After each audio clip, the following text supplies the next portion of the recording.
جمعوا شيوخ الكوفة ومعارفها حتى شنو يشوفون السيدة زينب. السيدة زينب ما حد شايفها يا ولد اليوم، من ما شايف السيدة زينب بيكم؟ هاي وين؟ هيج قاموا يسوون السيدة زينب.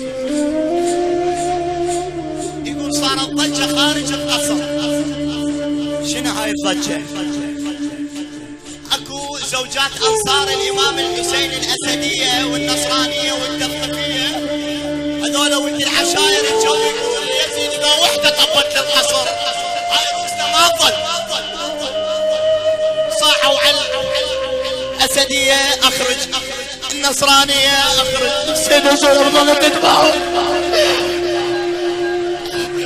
تريد تشوف واحد يصح الحلويات وين؟ خلي يخرجنا. ما حد بذاك الوقت عذرا يا صاحب الزمان.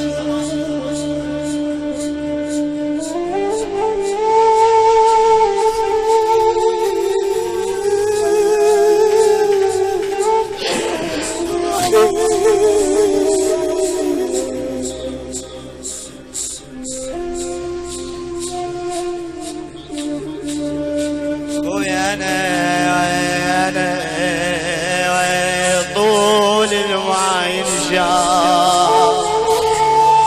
شافوا صار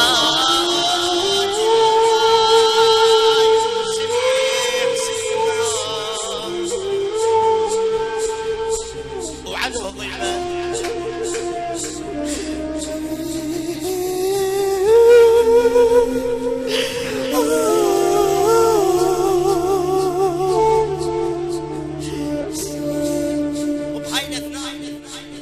السيدة زينب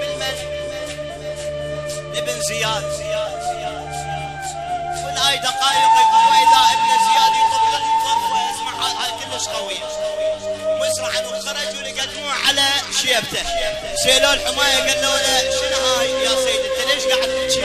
قال لهم والله عندما دخلت السيدة زينب راس الحسين خزرني، راس الحسين خزرني.